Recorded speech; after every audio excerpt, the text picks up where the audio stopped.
جو مدت جو آئینی لیمٹس ہیں سارے کی ساری میں آپ سے عرض یہی کر رہا ہوں کہ پہلی بات تو یہ ہے کہ روہیل صاحب نے جو تنقید کی ہے کہ پرویز مشرف صاحب کے اوپر بات یہ کہ ان کی جو 12 منسٹرز تھے انہوں نے اوتھ لیا تھا پرویز مشرف سے اور یہ حکومت میں شامل ہوئے تھے. اس کے بعد اسحاق ڈار صاحب نے وہ اکانومی کا بیڑا غرق کر کے اور ایک پریس کانفرنس کر کے $10 بلین پاکستان سے باہر بھیج کے یہ لوگ جو ہیں وہ کالی تصویر تھما کے پیپلز پارٹی کو تو خود اپنی پنجاب گورنمنٹ کی عیاشی میں لگ گئے.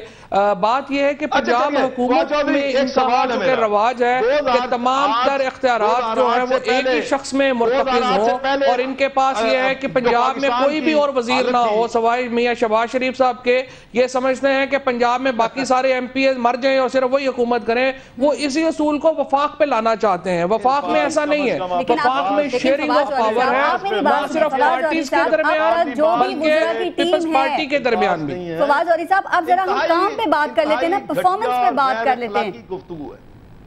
جی پرفارمنس کے اوپر اگر آپ نے بات کرنی ہے دیکھیں بالکل صحیح بات ہے جو کیبنٹ میری بات سنیں نا, وہ پرفارمنس جو آپ کی وزراء کی ٹیم ہے اس کی پرفارمنس تو سب کے سامنے ہے. آپ کوئی بھی شعبہ اٹھا کر دیکھ لیں, آپ سکینڈل پر سکینڈل, ایک سے ایک بڑا کرپشن کا کیس آپ دیکھیں, زراعت سے لے کے صنعت تک دیکھ لیں, ایکسپورٹ سے لے کے امپورٹ تک دیکھ لیں, آپ بجلی سے لے کر آپ گیس تک دیکھ لیں, جو بھی کام کیا ہے صرف دعوے اور وعدے. اب آپ امپروومنٹ کی بات کر رہے ہیں, یہ نئے وزراء جو آئے ہیں یہ کیا امپروومنٹ کریں گے؟ آپ آئینی مدت 1 سال سے بھی کم رہ گئی ہے, اپنے لیے تو کر لیں گے, ملک اور قوم کے لیے نہیں کر سکیں گے شاید. نہیں پارس, آپ نے جو بات کی ہے زراعت سے لے کر صنعت تک, تو ذرا پرفارمنس یہ دیکھ لیں کہ اس سال پاکستان کی جو کاٹن ہے وہ پاکستان کی تاریخ کے سب سے بڑی ہے. جب حکومت نے اقتدار سنبھالا تھا تو ہماری زرعی اکانومی $50 ارب کے اوپر تھی, 50 ارب روپے کے اوپر تھی, جو اب 500 ارب روپے کے اوپر ہے. ایکسپورٹس ہماری تاریخ کی سب سے بڑی سطح کے اوپر پہنچی ہوئی ہیں.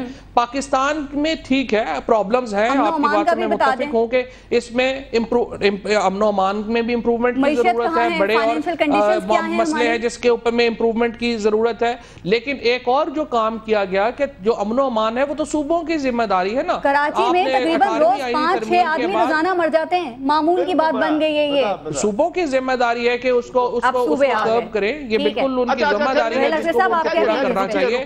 اسی طرح سے جو 70 ارب روپیہ پنجاب کو دیا گیا اس NFC ایوارڈ کے ذریعے ہو رہا ہے وہ صوبوں کی ذمہ داری ہے.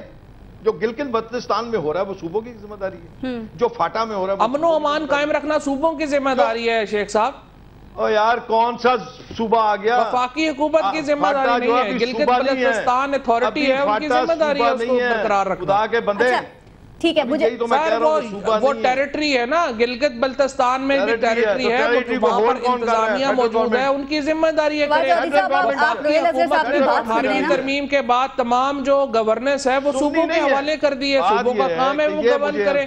اگر پنجاب میں معاملات خراب ہیں تو صوبے کی حکومت ذمہ دار ہے. بہت اچھا, بہت اچھا. یہ کاٹن جب اچھی ہوئی تو وہ فیڈرل گورنمنٹ کی, وہ صوبے کی کام ہے, صوبے میں صوبہ اس کو پانی مہیا کرتا ہے, صوبہ اس کے سارے معاملات کو دیکھتا ہے. اس میں فیڈرل گورنمنٹ کا کون سا اس میں کریڈٹ آ گیا؟ یہ تو صوبے کا کریڈٹ, اگر آپ یہ کہتے ہیں تو صوبے کا کریڈٹ ہونا چاہیے. نہیں, یہ تمام لوگوں کے کریڈٹس ہیں شیخ صاحب. بات یہ ہے ذرا پارس ایک بات غور سے سنیں, تمام لوگوں کے کریڈٹس تمام لوگوں کو لینے چاہیے, لیکن یہ نہ کریں کہ میٹھا میٹھا ہاتھ پر کڑوا کڑوا. بات یہ ہے کہ یہ ایک منٹ فواز عوری صاحب, مجھے یہ بتائیے کہ وفاقی کابینہ میں مزید توسیع کا ارادہ ہے؟ وہ یوں ہی بولے گا فواز چودھری صاحب, وفاقی کابینہ میں مزید توسیع کا ارادہ ہے اور وزراء بنائیں گے؟ اگر اضافہ ضروری ہوگا, پاکستان کے وزیر اعظم یہ سمجھتے ہوں گے کہ وفاقی وہاں پہ اضافہ ضروری ہے, وہ پولیٹیکل ریزنز کے لیے, ایڈمنسٹریٹیو ریزنز کے لیے ضرور اضافہ کر سکتے ہیں, کیوں نہیں کر سکتے؟ ہیلو, ذرا یہ دیکھ لیجئے. جی, اور دوسری بات یہ ہے کہ پارس یہ کوئی جو وفاقی کابینہ کا سائز ہے یا یہ باتیں ہیں ان میں کوئی فرق نہیں پڑتا. یہ تو 1% نہیں کہہ سکتا کہ وہ آئین کی پاسداری کرتے ہیں. وہ کہہ رہے ہیں پیپلز پارٹی کا کوئی شخص, روہیل افضل صاحب کہہ رہے ہیں یہ کہہ ہی نہیں سکتا کہ وہ آئین کی پاسداری کرتے ہیں. 18ویں شیخ صاحب اور ان کی جو حکومت ہے, جو پنجاب میں جو ان کی پارٹی ہے, وہی سب سے بڑے کانسٹیٹیوشنلسٹ ہیں, کیونکہ سپریم کورٹ کے اوپر حملہ تو پیپلز پارٹی نے کروایا تھا, مسلم لیگ نون کا تو اس سے تعلق نہیں تھا. اچھا, سجاد علی شاہ کو اٹھا کے سپریم کورٹ سے باہر ہم نے پیپلز پارٹی نے پھینکا تھا, مسلم لیگ نون تو نہیں. آپ لوگوں سے آپ لوگوں سے تو وہ شخص اچھا تھا. بات یہ ہے کہ اگر ہم نے ماضی میں ان کو بولنے کا موقع تو دینا. ایک بات میں آپ کو بات بتاؤں, میری پارس سے ایک بھائیشہ ایک بات یاد رکھیں, جب بھی کبھی آپ کسی شخص کو یاد کریں, چاہے میرے جیسا نالائق ہو, اس سے صرف اتنی بات کریں کہ آپ لاجک کے ساتھ بات کریں. شور مچانے سے آپ اپنی بات میں کوئی وزن نہیں پیدا کر سکے. ٹھیک ہے, یا میں یہ کہتا ہوں کہ آپ 18ویں ترمیم اٹھا کے دیکھ لیجئے, آپ اس میں دیکھ لیجئے کہ وزراء کی تعداد آپ نے خود, جب آپ کہتے ہیں کہ ہم اس 18ویں ترمیم کے اور پاکستان کے آئین کے پاسدار ہیں, جب آپ 18ویں ترمیم کے پاسدار ہیں تو پھر آپ اٹھا کے دیکھ لیجئے. ایک بات. دوسری بات یہ ہے کہ جہاں تک وزراء کی بات کرتی ہیں نا, آپ نئے وزراء کی بات کرتی ہیں, فیڈرل منسٹر امین فہیم صاحب جن کے اکاؤنٹ سے 4 کروڑ برآمد ہوا اور انہوں نے بڑی مثالیں بھری ہوئی ہیں, میں وہی بات کر رہی تھی, فواد چودھری صاحب بھی اس کو مان رہے تھے. انتہا ایک نہیں, بے انتہا مثالیں ہیں. لیکن جب آپ نے بات یہ ہے کہ فرشتے سارے نون میں بیٹھے ہوئے نا, یہ تو بیچارے سارے ایسے ہیں. ٹائم ختم ہونے لگا ہے. میں صرف آپ سے ایک آخری سوال کرنا چاہ رہی ہوں, بڑا امپورٹنٹ سوال ہے. مجھے یہ بتائیے, موسیٰ گیلانی کل اپنے ہنی مون ٹرپ سے واپس آ رہے ہیں, ایفیڈن کیس میں ان کا نام بھی, اور فواد چودھری صاحب آپ ان کے وکیل بھی ہیں. اب تک تو سارا بندوبست آپ نے کر لیا ہوگا, سب کچھ سیٹ کر لیا ہوگا, مکھن میں سے بال کی طرح نکال. مطلب اس سے زیادہ نیگیٹیوٹی جو ہے وہ کیا اور بات ہوگی کہ آپ نے یہ کہہ دیا ہے کہ جو سپریم کورٹ بھی ہے وہ بھی موسیٰ گیلانی کے ساتھ مل گئی ہوئی ہے.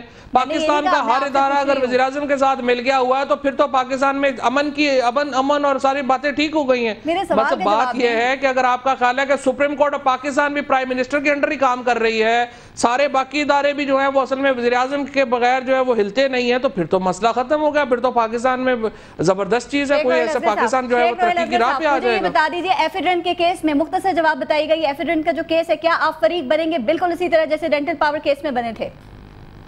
نہیں, اس میں فریق بننے والی بات, اس میں ہم فریق نہیں تھے. اس میں تو سب سے بڑا فریق جو تھا وہ اس وقت فیڈرل گورنمنٹ نے ایک وزیر ہے مسعود فیصل صالح حیات صاحب, اس میں فریق تھے, بلکہ کمپلیننٹ تھے.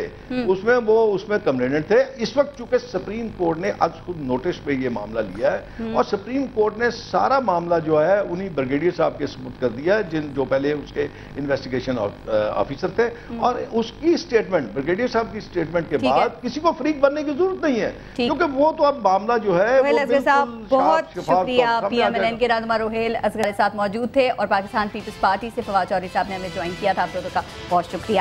اور اب کچھ بات کر لیتے ہیں بابر اعوان صاحب کی. کہاں یہ عالم تھا کہ جو ابرو پہ تیری بال آئے تو خون میرا قربان جائے.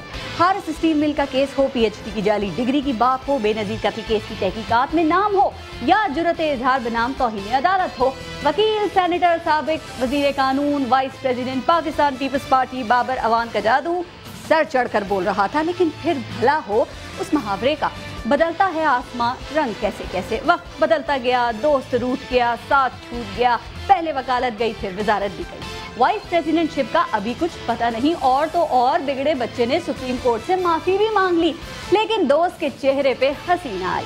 پھر بابر اعوان دوست کو منانے اجمیر جا پہنچے, لیکن ظلم یہ ہوا کہ بابر اعوان کو دربار اجمیر میں حاضری کی اجازت نہ ملی.